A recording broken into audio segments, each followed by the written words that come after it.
Welcome to Lay's Little Golden Books. I hope you all enjoy today's story. And perhaps one day when your kids are grown, they will share these timeless stories with their own children.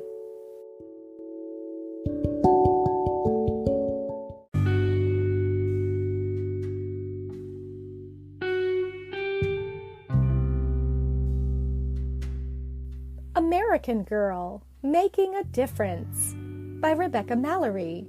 Illustrated by Zhen Liu. A Little Golden Book. We can all lend a hand to make things better. When people need help, help them. When you see someone being treated unfairly, speak up. There are many ways for American girls to make a difference. Growing up in 1904, Samantha was an orphan who lived with her grandmother. They had plenty of money. Unlike Samantha, children whose families were poor had to work. They didn't have nice toys and clothes. Samantha became friends with Nellie, who worked as a servant at the house next door. When Nellie's mother got sick, Nellie was sad. To cheer her up, Samantha gave Nellie her favorite doll, Lydia. Before Nellie met Samantha, she worked in a factory instead of going to school. When Nellie did go to school, she was put into a beginner class with younger kids who teased her. Samantha tutored Nellie to help her move up to the 3rd grade more quickly. Kit grew up during the Great Depression, when many people were struggling to pay for things they needed. When Kit's dad lost his job, she knew she had to help her family. Kit grew vegetables and raised chickens in her backyard. She sold eggs and worked for her grumpy Uncle Hendrik to help her parents pay their bills. She saw that many children were much worse off. Some of them didn't even have coats or shoes. Kit held a drive to collect clothes for needy families in her community. Some people didn't believe that poor people deserved help, so Kit wrote a letter to the newspaper to explain that hard times can happen to anyone, and sometimes people need a helping hand to get back on their feet.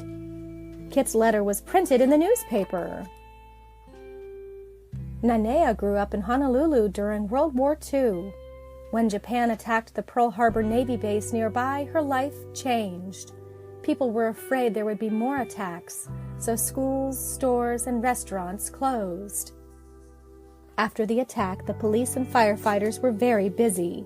Nanea and her mother did their part by making sandwiches for the workers. One of Nanea's favorite things to do was dance the hula. She even taught her dog Mele some hula moves. Nanea and Mele performed together to cheer up the wounded soldiers. Afterward, Mele greeted the men. Just petting the dog made them feel better. Melody grew up in Detroit, Michigan during the civil rights movement of the 1960s. When she saw people speaking out against discrimination, she wanted to join the fight for fairness and equality, too. When a bank wouldn't hire Melody's older sister Yvonne because she was black, Melody went to the bank and closed her account. She told them she didn't want to keep her money at a bank that treated black people unfairly. Melody attended the Walk to Freedom, a march in Detroit. She made a sign that read, "Stand up for justice," and carried it proudly. After the march, she listened to civil rights leader Dr. Martin Luther King Jr. give a speech about his dream of equality. Julie grew up in the 1970s, a time when many people stood up for equality. When Julie thought things were unfair, she wanted to change them. At school, the coach told Julie she could not join the basketball team because it was only for boys. So Julie started a petition that said, "Let girls play too," and got 150 people to sign it.